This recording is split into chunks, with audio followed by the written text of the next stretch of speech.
Good evening. You're watching the News at 6 with me, Ishan Russell. The News at 6 is all about the day's biggest developing stories, and we'll be filling in on them over the next half hour. But first, the headlines that we're tracking right now. The Uttarakhand High Court overrules the central government, says legitimacy of President's decision to suspend the State Assembly is subject to judicial review.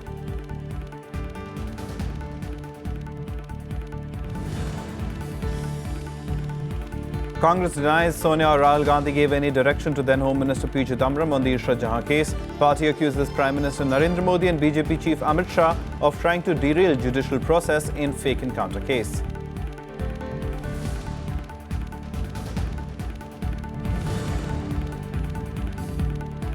Representatives of US Foreign Affairs Committee call on Prime Minister Modi to address joint meeting of Congress during proposed visit in June, but no official announcement of the visit either by the White House or the Prime Minister's office.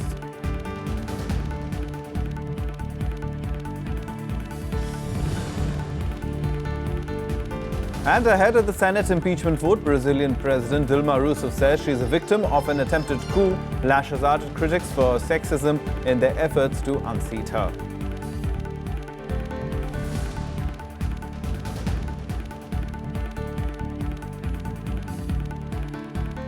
Our top story this evening, the Congress today dismissed the BJP's charge that Sonia and Rahul Gandhi directed the then Home Minister P. Chidambaram in the Ishrat Jahan case. Calling the BJP's charge a bundle of lies, the Congress accused Prime Minister Narendra Modi and BJP Chief Amit Shah of attempting to derail the judicial process in the fake encounter case.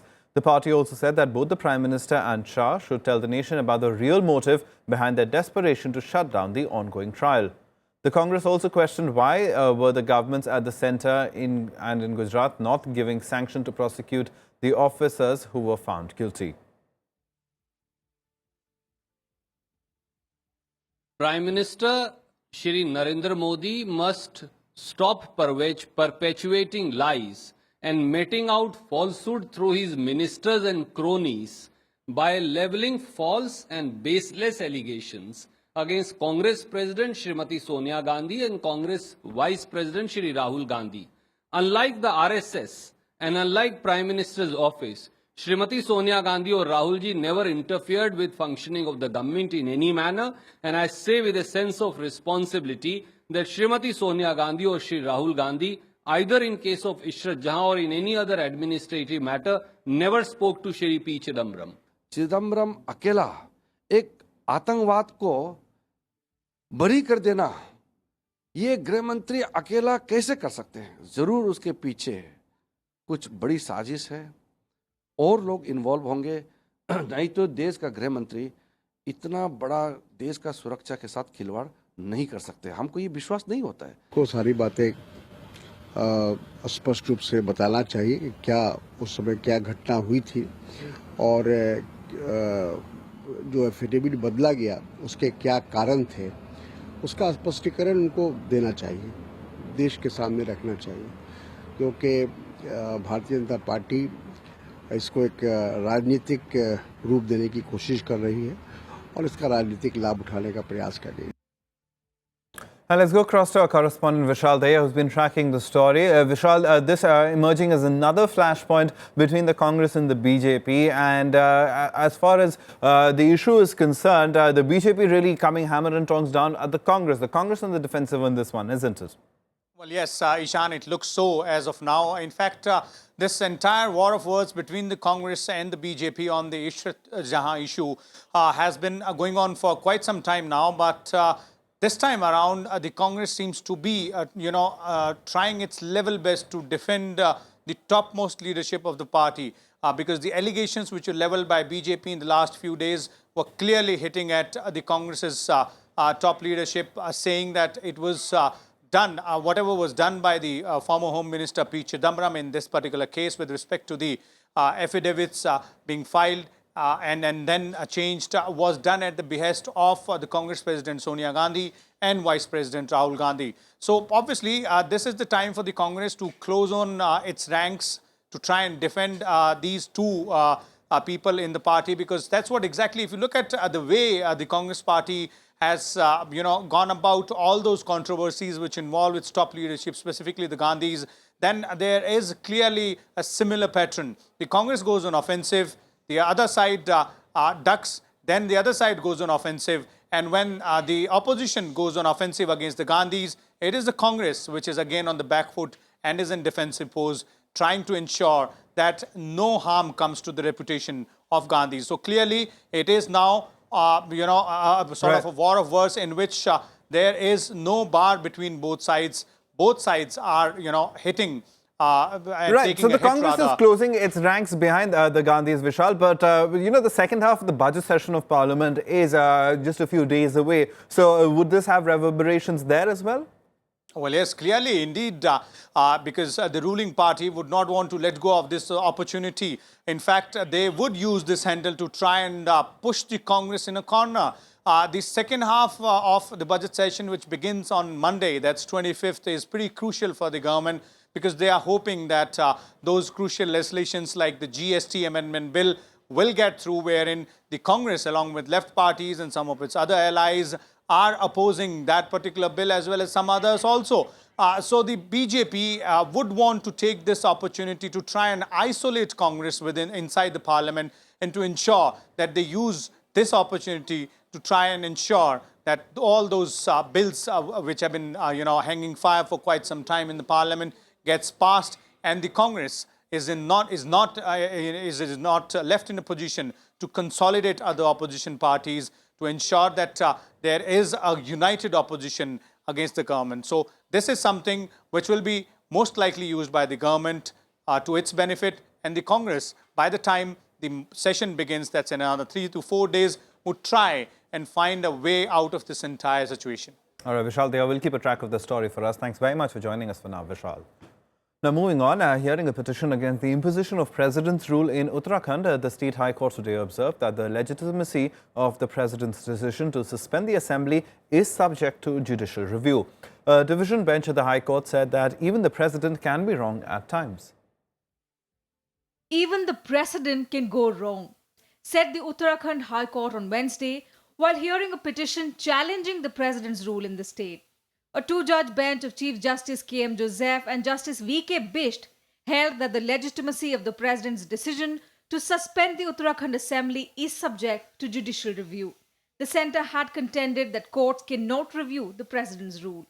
What the court can inquire into, whether while giving advice to the President, the Council of Ministers placed before him all the relevant materials and facts. But otherwise, the Constitution says that the advice tendered by the Council of Ministers to the President cannot be questioned in a court of law.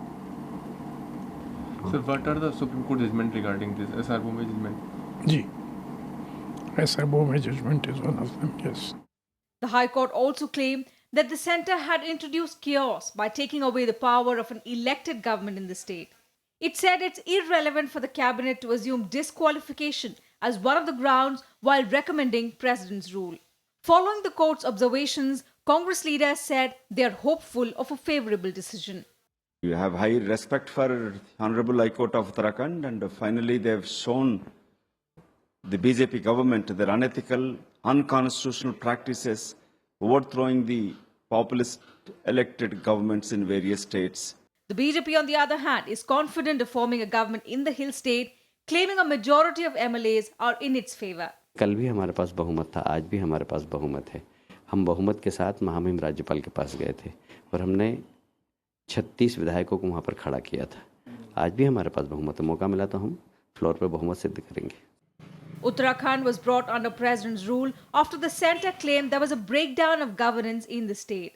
After the Speaker disqualified 9 MLAs from the Assembly following a rebellion in the ruling Congress. Bureau Report, Rajya Sabha TV. Now, the National Investigating Agency will send fresh letters rogatory to Pakistan on the Pathankot airbase attack case. The letters include addresses of 4 Jaish-e-Mohammed terrorists who attacked the Pathankot airbase in January. The NIA also put pictures of the 4 dead terrorists on its official website and asked general public for help in identifying them. According to official sources, the Central Investigation Agency is flooded with many emails, some of which originated from Pakistan as well, giving information about the terrorists. Pakistan has indicated that it was not yet ready to receive Indian investigators to carry forward the probe in the attack. Now, India and China today held the 19th round of border talks. The meet comes amid growing discord between the two nations as Beijing blocked India's bid to get JEM chief Maulana Masood Azhar banned by the United Nations. The vexed borderline between India and China, known as the line of actual control, and ways to end all border disputes was the core issue of the 19th round of border talks between the two countries. National Security Advisor Ajit Doval held the annual talks with his Chinese counterpart Yang Jiechi to discuss the road ahead to resolve all disputes. Besides the border issue, Doval and Yang also have a larger mandate to discuss all contentious bilateral, regional and international issues. The meeting comes just days after India's disappointment over China's veto on Masood Azhar at the UN. However, China defended its stand, saying the decision on Azhar was based on facts and fairness. Bharat, रूस और चीन ये तीनों देश आतंकवाद का दंश झेल रहे हैं। इसलिए ये हमारी स्वाभाविक जरूरत बन जाती है कि हम मिलकर आतंकवाद के खिलाफ विश्व का नेतृत्व करें। उसके लिए जरूरी है कि बुरे और अच्छे आतंकवादी के बीच में फर्क त्यागना होगा। मेरे और तेरे आतंक के बीच जो मोह है वो भी छोड़ना होगा। आतंकवादी केवल आतंकवादी होता है, वो मानवता के प्रति अपराध करता है, किसी देश के प्रति नहीं। चीन पूरी तरह से पाकिस्तान और पाकिस्तान की फौज द्वारा प्रायोजित आतंकवादी संगठनों को की मदद कर रहा है। जिस तरह से मसूद अजहर, जिसको IC 814 का अपहरण करके भारत की जेल से छुड़ाया गया, उसको आज चीन सुरक्षा दे रहा है। ये बहुत ही एक दुर्भाग्यपूर्ण बात है और भारत की जो कूटनीति है, श्री नरेंद्र मोदी की जो कूटनीति है और श्रीमती सुषमा स्वराज जो विदेश मंत्री हैं, इनकी कूटनीति का ये पूरी तरह से विफलता है। On Tuesday, Defense Minister Manohar Parrikar met Chinese Premier Li Keqiang and his Chinese counterpart Cheng Wangquana. Keqiang said the cooperation between the two countries will be a great engine for Asia's development and send a positive signal for world peace. Li said China and India are important neighboring countries whose peaceful coexistence and cooperation are conducive for both sides and the world. Bureau Report, Rajya Sabha TV. Now, Prime Minister Narendra Modi is likely to visit the United States once again, his fourth trip in 2 years. But this time it will be a state visit. Reports say that Modi is expected to be in Washington on the 7th and 8th of June. The visit will be a strictly bilateral context aimed at cementing US-India ties. On Tuesday, the leaders of the US House of Representatives of Foreign Affairs Committee called on Modi to address a joint meeting of Congress during his visit. However, there is no official announcement of the visit either from the White House or the Prime Minister's office. Earlier, US President Barack Obama had described India-US ties as the defining relationship of the 21st century. State visits are generally considered to be the highest expression of friendly bilateral relations between two sovereign states. The Jalna district in Marathwada region has seen back-to-back droughts for the last 5 years. The rising levels of mercury has made life tough for the livestock and farmers alike. All the 969 villages in the district are drought-hit. This year, 36 farmers have committed suicide here. Here's a special report.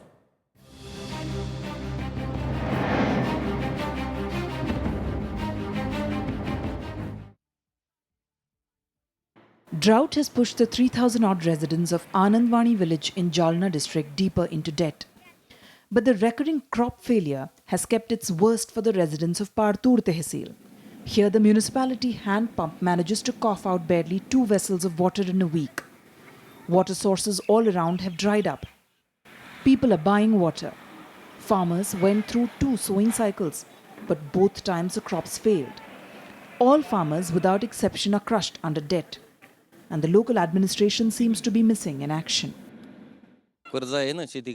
Crop loan हो वगैरह ये 2 साल से ऐसे दुष्काल होने के वास्ते कुछ शेतकरी के पास तो कोई भी नहीं अभी शेतकरी को कोई चलने के वास्ते अब होना है तो क्रॉप लोन, वो शेती का वो जो कर्ज लिए वाला है ना, वो माफ करना चाहिए उन्होंने। पानी की समस्या ऐसी है कि गांव में कोई बोर को या वीर को पानी नहीं है, तो हम पानी जो लेते हैं तो सब पानी हम प्राइवेट में खरीद लेते हैं। 60 kilometers away from the Jalna district headquarters, the 90 villages in Partur Tehsil are facing acute water scarcity.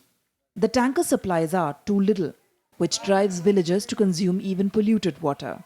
In the absence of drought relief, villagers are leaving their homes, neglecting their farms and even livestock. Ironically enough, Maharashtra Water Supply Minister Baban Rao Lonekar hails from this home.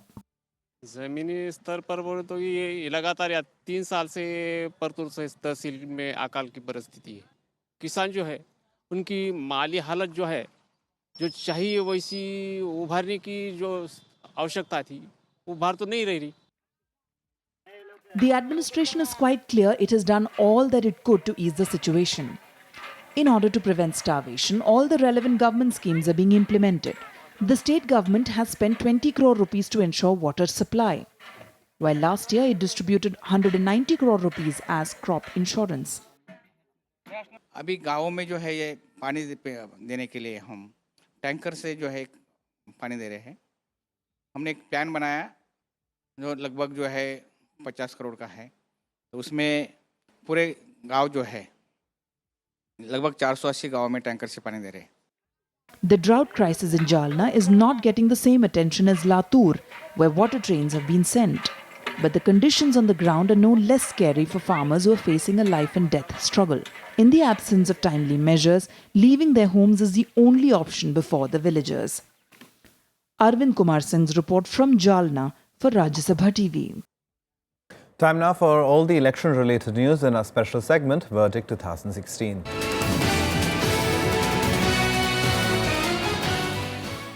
Now, an electorate of over 1.3 crore people will decide the fate of 418 candidates, including 34 women, in the 62 seats spread across Murshidabad, Nadia, Burdwan districts and North Kolkata in West Bengal on Thursday. Trinamool Congress, a left Congress alliance, and the BJP are expected to put up a tough fight on all the seats.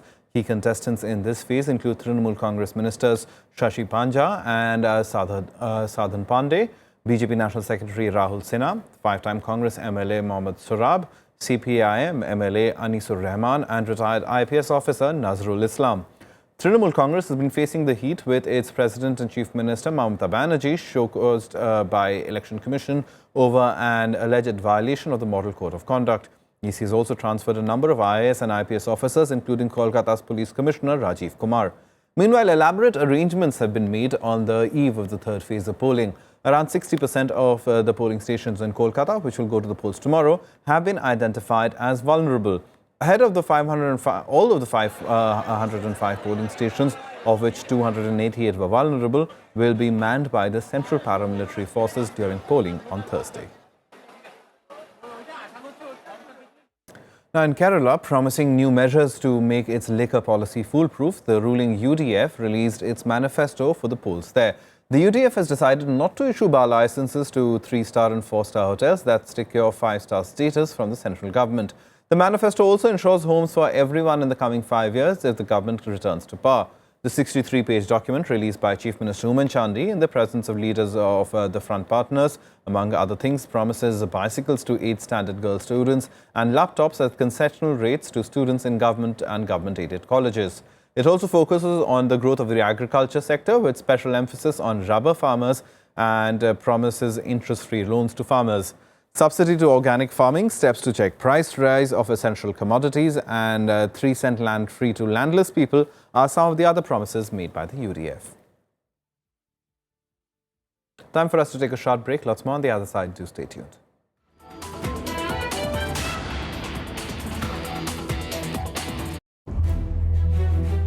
There has been a bar bribery scandal, then a solar scam. Because of all these scams, your party's image has taken a beating. Allegations and the truth are two different things. Kerala Congress is the most mismanaged unit amongst all the state congresses. Do you believe so? They are all appreciating us and it is a model to other states. First time, BJP is saying that they probably might be the kingmaker. The Kerala people's mind is not with BJP. Watch our special episode of To The Point with Kerala Chief Minister Ruman Chandy on the campaign trail, only on Rajya Sabha television.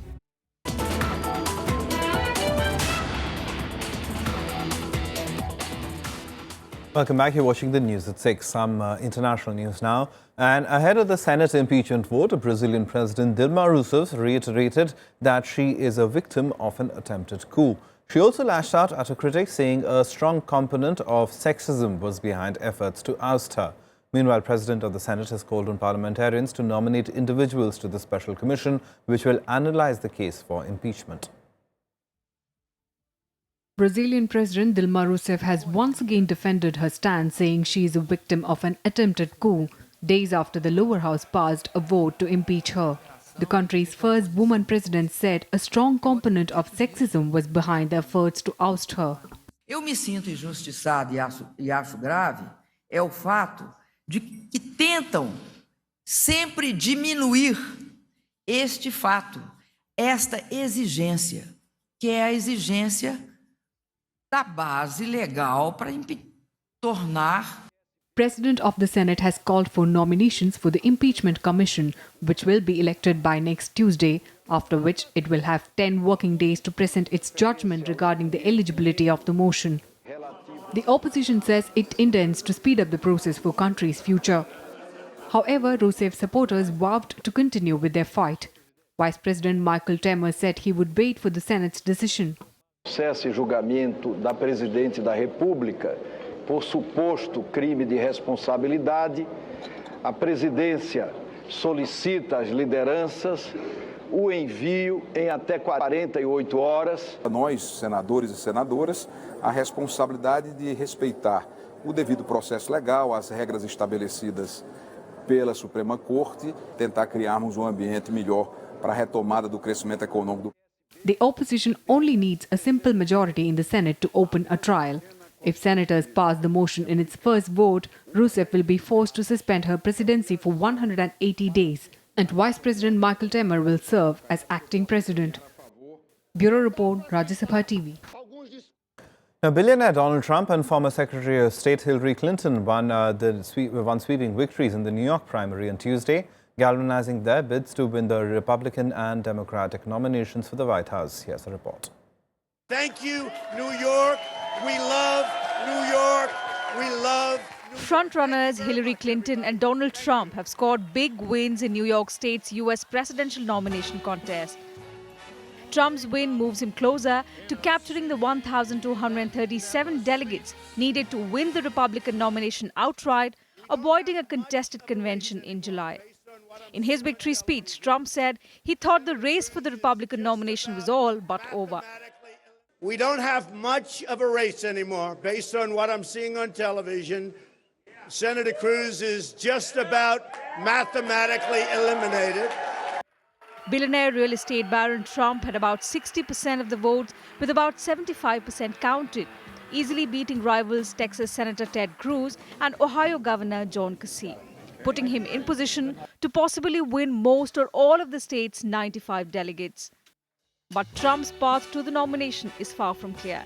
That's because he remains unpopular with the Republican Party leaders and activists who serve as delegates at the summer nominating convention.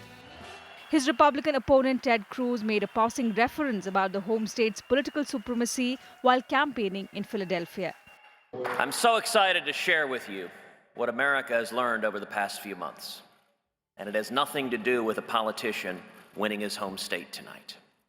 It has everything to do with what we've seen in the towns and faces that have been weathered with trouble, joblessness, and fear.